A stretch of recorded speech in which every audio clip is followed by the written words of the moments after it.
Hi நண்பர்களே, நான் உங்கள் மைதீன். நம்ம கமுதி சமையல் சேனல் ஒரு சேனல் ஆரம்பித்து ரன் பண்ணிக்கிருக்கோம். இந்த சேனலில் ஒரு லாங் வீடியோ போடணும்னு ஆசைப்பட்டு இப்போ நம்ம ஒரு 1.5 கிலோ மட்டன் பிரியாணி செய்கிறது எப்படிங்கிறத இப்போ நம்ம பார்க்கலாம். வாங்க. செய்ய போகிற இந்த பிரியாணியை எப்படி செய்ய போகிறோன்னா, நம்ம வீட்டில் இருக்கக்கூடிய மிளகாய் பொடி, நம்ம வீட்டில் இருக்கக்கூடிய ஹோம்மேட் நெய் இதைகளை வச்சு நம்ம செய்ய போகிறோம். இதில் பிரியாணிக்கு டேஸ்ட் ஏற்றுறதுக்காக நம்ம அஜினோமோட்டோ சேர்க்க போகிறதில்ல. அதே மாதிரி கலரை கூட்டுறதுக்காக நம்ம கலர் ஃப்ளேவர் ஃபுட் கலரும் யூஸ் பண்ண போகிறதில்ல. இயற்கையாக என்ன இருக்கோ அதை வச்சு நம்ம செய்ய போகிறோம். அதே மாதிரி இந்த பிரியாணிக்கு கடையில் போய் நம்ம நெய் வாங்கலை, நாங்களே ஓனாக வீட்டில் செய்யக்கூடிய அந்த நெய்யை வச்சு நம்ம செய்ய.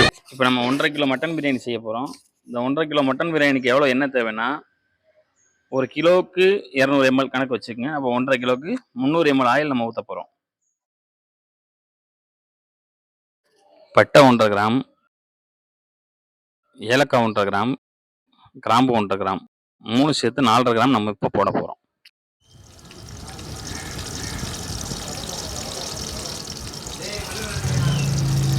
மிளகாத்தூள் 20 கிராம் போட்டுக்கிறோம். பொரிச்ச பல்லாரி வெங்காயம் 1 கிலோவுக்கு 400 கிராம் மணிக்கு 1.5 கிலோவுக்கு நம்ம இப்போ 600 கிராம் போடுறோம். இப்போ நம்ம வெங்காயம் போட்டாச்சு. வெங்காயம் போட்டு லைட்டாக ஃப்ளேம் ஏற்றிக்குங்க. ஃப்ளேம் ஏற்றிட்டு நல்லா வெங்காயம் பொன் முருகிற வரைக்கும் நம்ம என்ன செய்யணும், வதக்கிட்டே இருக்கணும். இந்த வெங்காயம் எப்படி கலர் மாறிக்கிட்டு வருதுன்னு நீங்களே பாருங்கள். ரொம்ப கருகிடக்கூடாது, அப்படியே பொன் முருகலாக இருக்கணும்னு சொல்லுவாங்க. அது மாதிரி கோல்டன் ப்ரௌன் கலருக்கு வர்ற அளவுக்கு நம்ம என்ன செஞ்சுக்கணும், இதை வதக்கிட்டே இருக்கணும்.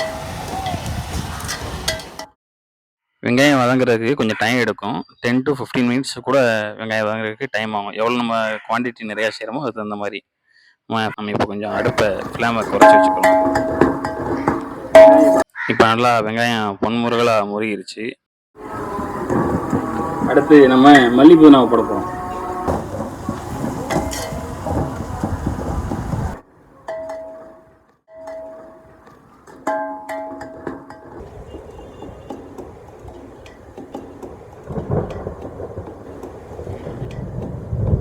இன்னைக்கு காற்று ரொம்ப அதிகமாக அடிச்சுக்கிருக்கு.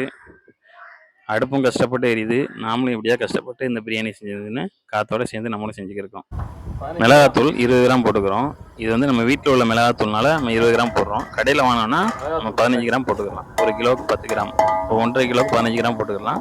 நம்ம வீட்டில் உள்ள மிளகாத்தூள்னால 20 கிராம் போட்டுருக்கோம்.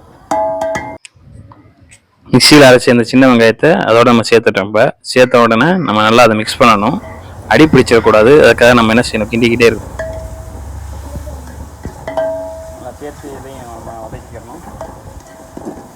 இஞ்சி 150 கிராமும் பூண்டு 100 கிராமும் சேர்த்து அரைச்சிக்குங்க.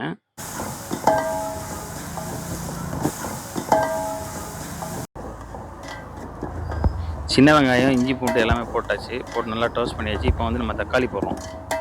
தக்காளி 1 கிலோவுக்கு 400 கிராம் போடுறோம். 1.5 கிலோவுக்கு 600 கிராம் போட்டுக்கிறோம். அடுத்து தயிர் ஊற்றுறோம். தயிர் 300 ml ஊற்றிக்கிறோம். 1 கிலோவுக்கு 200 ml, 1.5 கிலோவுக்கு 300 ml நம்ம இப்போ ஊற்றுறோம்.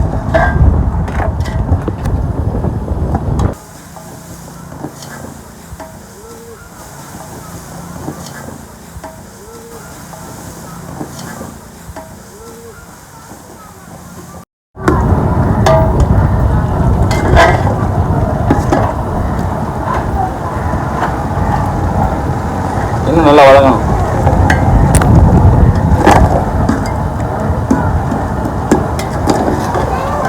இப்போ தான் பச்சை மிளகா போட போகிறோம். இவ்வளோ நேரம் பச்சை மிளகா போடலை. ஏன்னா பச்சை மிளகா முதலே போட்டோன்னா வெடித்து அதில் உள்ள காரம் உள்ளே இறங்கும். அதுமாதிரி வெட்டி போட்டாலும் காரம் அதிகமாகிடும். சின்ன பிள்ளைங்களாம் சாப்பிட முடியாது, நெஞ்சரிச்சல் அதிகமாகிடும். அதனால் இப்போ நம்ம இந்த பச்சை மிளகாய் இப்போ மேலே போடுறோம்.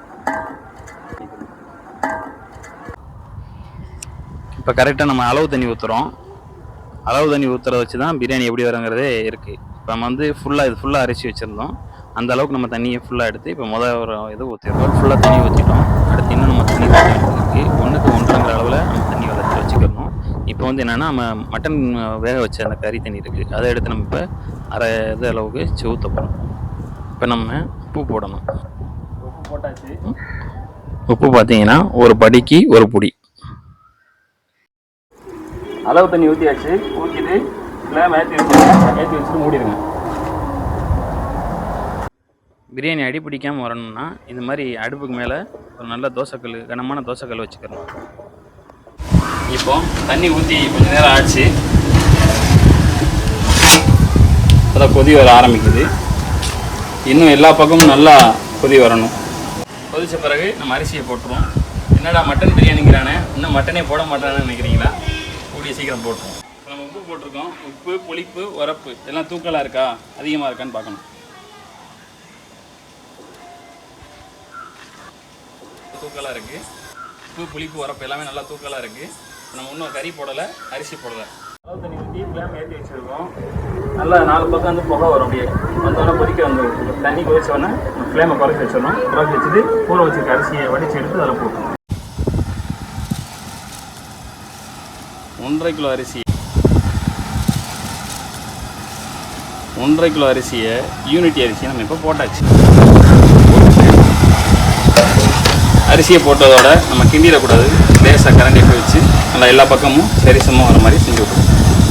இப்பவும் கறி போடாமல் இருக்கானே, மட்டன் பிரியாணி தானா இல்லை வெறும் மட்டன் பொய் பிரியாணின்னு நினைக்காதீங்க. மட்டன் போடும். அரிசி போட்டதோட ஃப்ளேம் நல்லா கொஞ்சம் ஏற்றி வச்சுக்கணும். ரொம்ப ஏற்றி வச்சுடாங்க, பிடிச்சிடும், அடி பிடிச்சிடும். ஓரளவு ஏற்றி வச்சுக்கணும். ஹை ஃப்ளேமில் வச்சுருக்கோம். நல்லா கொதிச்சுக்கிருக்கு. இப்போ வந்து நம்ம அரிசி இது கறியை போட போகிறோம். மட்டனை ஒரு குக்கரில் போட்டு 1 டம்ளர் தண்ணி வச்சு 2 விசில் விட்டுருக்கோம். நல்லா வேக வச்சுருக்கோம். இந்த மட்டனை தூக்கி இப்போ அதில் போட போகிறோம். இந்த மட்டனில் உள்ள தண்ணியை தான் முதல்ல என்ன செஞ்சோம், அளவு தண்ணியை அதில் ஊற்றணும். இப்போ ஃப்ளேம் குறைச்சிக்கங்க.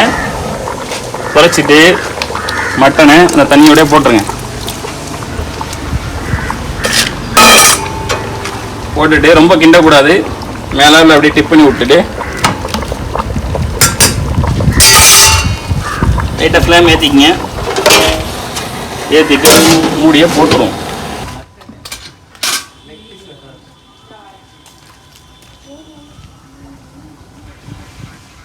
இது சொந்தமாக எங்கள் வீட்டில் நாங்களே தயார் பண்ண நெய். சும்மா வாசத்துக்காக கொஞ்சம் லைட்டாக மேலே ஊற்றிக்கிறோம். இப்போ நம்ம தம் போட போகிறோம். மூடிடுறோம். ஃப்ளேமை கொஞ்சம் லைட்டாக குறைச்சி வச்சுக்கிறோம். படிப்படியாக குறைக்கணும். வெயிட்டுக்கு நம்ம தண்ணி பிடிச்சி வச்சுருக்கோம். தண்ணி சூடாக வைக்கலாம், பச்சை தண்ணி வச்சுக்கலாம். அல்ஹம்துலில்லாஹ் நம்ம எதிர்பார்த்த மாதிரியே பிரியாணி சூப்பராக வந்திருக்கு. வாங்க எப்படி இருக்குன்னு பார்க்கலாம். அடுப்பு அமர்த்தியாச்சு. இப்போ நம்ம தம்மு உடைக்கிறோம். ஓடிங்க அரிசி இதில் நம்ம இப்போ தட்டப்போம். பார்த்தீங்களா அரிசி எவ்வளோ நீட்டமாக வந்திருக்குன்னு. வாங்க, அவ்வளோதான். இப்போ இலையை போடுறோம்.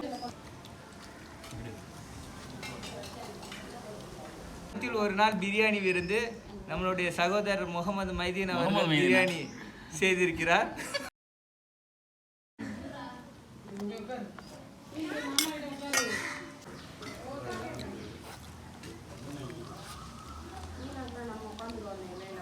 இது வந்து என் தம்பி அப்துல் லத்தீஃப்.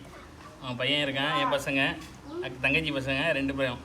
இன்றைக்கி வந்து மட்டன் பிரியாணி ஒரு பிடி பிடிக்க போகிறோம். வாங்க எப்படி இருக்குன்னு பார்ப்போம். ஃபஸ்ட்டு வந்து நான் ஒரு வாய் எடுத்து வைக்க போகிறேன். பிஸ்மில்லா. பிஸ்மில்லா இருக்கும். அல்ஹம்துலில்லாஹ் செம்மையாக இருக்குது. செம்மையாக இருக்குது அப்படின்னு நானே சொல்லக்கூடாது. மற்றவங்க சொல்லணும் எப்படின்னு கேட்டுங்க. நீங்கள் வந்து